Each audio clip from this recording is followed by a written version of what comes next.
Have you ever smelled fresh bread baking and instantly felt hungry?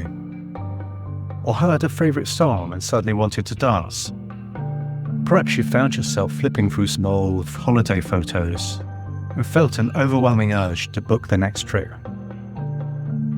That's your brain responding to cues, triggers that stir memory, awaken emotion, and spark a sudden urge.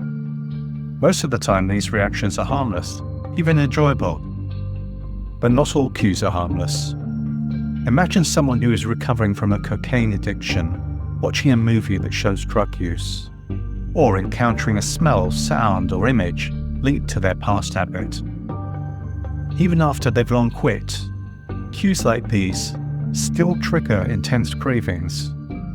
This puts them at real risk of relapse, that is, returning to the drug use again after stopping.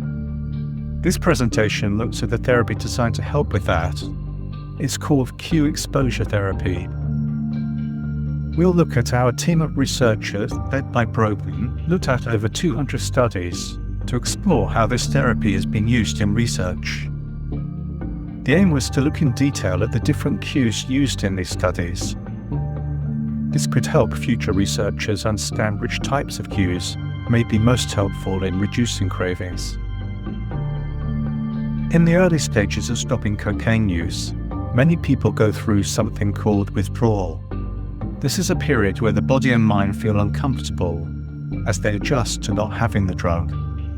Withdrawal can be tough, and many treatments focus primarily on helping people get through this stage. But even after the withdrawal ends, people are still vulnerable to the cycle of cues and cravings. Indeed, cravings are one of the biggest reasons people return to drug use. So what is cue exposure therapy and how does it help? Cue exposure therapy aims to break that cue equals craving connection. It works by helping people experience the cocaine cues in a safe space until that automatic link to drug use weakens. This involves repeated, controlled exposure to the things that usually trigger cravings, yet without allowing any access to the drug itself. This might mean showing someone photos, letting them handle objects, introducing certain smells, or even recreating the settings where they once used drugs. Over time, the brain learns that these cues no longer lead to drug use. The craving response then weakens in a process called extinction, which is also being used in treating phobias. Brogan and the team reviewed 235 studies on cue exposure therapy for cocaine addiction. They wanted to know what kinds of cues were being used and how they were delivered. Across the studies, people were exposed to things like photos or videos of cocaine or people using it, fake white powder made to look like cocaine, drug-related tools such as plastic straws, fake banknotes, razor blades, or rolled-up paper. Smells linked to past drug use like certain cleaning products. And rooms or spaces recreated to look like the places where they use drugs, sometimes using virtual reality. These cues were designed to feel as real as possible, so that the brain would react strongly, giving people a chance to unlearn those automatic cravings in a safe space. The team also looked at how long the sessions lasted, how often they occurred, and whether the cues were personalized for the individual. This gave a detailed picture of how cue exposure therapy is being used. But interestingly, it also highlighted how inconsistent the approaches were, this making comparisons difficult.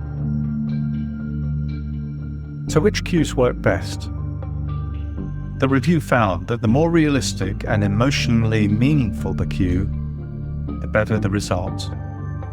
Generic photos might not do that much, but a personal cue, like a specific smell or sound from someone's past, could create a stronger craving response. And that's important. For therapy to work, the craving needs to be strong enough for the brain to relearn a safer response. This tells us that cue exposure therapy should be tailored for the individual. A standardized set of images won't help everyone. Cues should ideally reflect the individual's lived experience. What's the big takeaway? Well, the key message from the review is this: personalization and realism matter.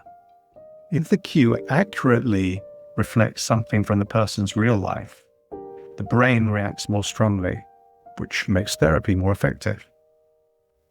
This means therapy should go beyond generic triggers and use tools like virtual reality to create cues that truly resonate with the individual.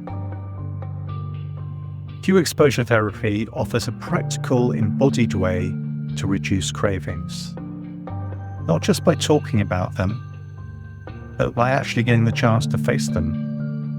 Many people relapse when caught off guard by real-world triggers, but cue exposure therapy allows them to practice those moments ahead of time. So using realistic and emotionally charged cues makes the therapy far more effective.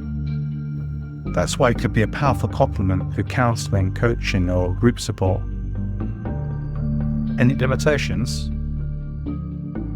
Like all research, the study itself had limitations, and also, of course, uncovered gaps in some of the studies it looked at. Some studies didn't clearly describe the cues they used. This made it hard to compare or repeat them. Only published studies were included, which might mean some relevant findings were missed. And most studies only tracked short-term changes, not what happened in the weeks or months later. And few studies disclosed funding sources, which is important for transparency. Yet even with these gaps, the review still offers valuable insight into how cue exposure therapy works and how it could be improved. What's next?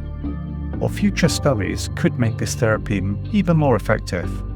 One way would be to use cues to reflect each person's unique experience, not just generic images. They could also test new technologies like virtual reality to create even more realistic, immersive environment. And then we could get a clearer picture of the potential long-term benefits if they were to track results over time, not just immediately after treatment. Finally, it would be helpful to see more consistency across studies. That is, in using the same types of cues and the same length of sessions. Also, using the same way to measure cravings would also make the findings much easier to compare.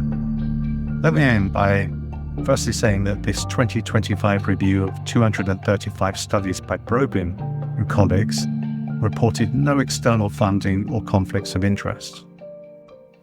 It has, though, I hope you will agree, uncovered some really interesting findings and clarified some very useful ways forward for future researchers and indeed future development of cue exposure therapy. Thanks for listening.